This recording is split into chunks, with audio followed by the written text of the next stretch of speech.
જી સતત આ ચોથી એક્સપાયરી આપણી એવી રહી છે કે જે 23,850 અને 24,000ની વચ્ચે આપણને આવતી જોવા મળી. આજના દિવસથી જુલાઈની એક્સપાયરી પણ એક સીમિત રેન્જની અંદર જ ખાસ કરીને જોવા મળી છે, જેમાં નિફ્ટી આપણને એકદમ ફ્લેટ ટુ નેગેટિવ બંધ થતું દેખાયું. સેન્સેક્સમાં પણ કંઈ એવી જ કારોબાર રહ્યો. નિફ્ટી બેંકની અંદર જો કે આજના દિવસે તમને 0.5% એક ઘટાડો આવતો જોવા મળ્યો હતો, પરંતુ એવો કોઈ બહુ મોટી ચિંતાનો વિષય ત્યાં પણ નથી. મિડ કેપ અને સ્મોલ કેપની વાત કરી લઈએ, એ પણ મોટે ભાગે ફ્લેટ લેવલ પર જ બંધ થતા આજના દિવસે દેખાયા છે. અહીંયા પણ જો ખાસ કરીને નિફ્ટી મિડ કેપ અહીંયાથી આપણને થોડોક ફ્લેટ ટુ પોઝિટિવ બંધ થયો, પરંતુ સ્મોલ કેપની અંદર એક દબાણ રહેતું જોવા મળ્યું.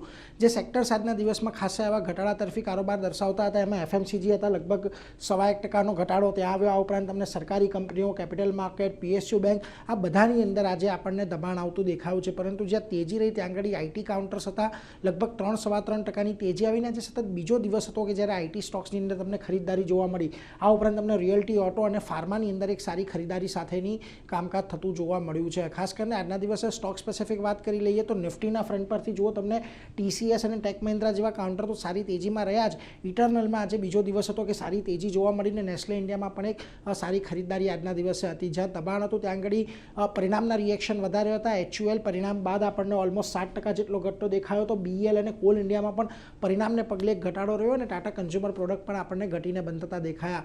મિડકેપની વાત કરી લઈએ તો ત્યાં જો આજના દિવસે કોફોર્જ સારા પરિણામો રહ્યા, એને પગલે 10%ની તેજી રહી. આ ઉપરાંત કલ્યાણ, રેડિકો ખૈતાન, સ્વિગી, અહીંયા પણ તમને એક સારી ખરીદદારી સાથેનો માહોલ જોવા મળ્યો.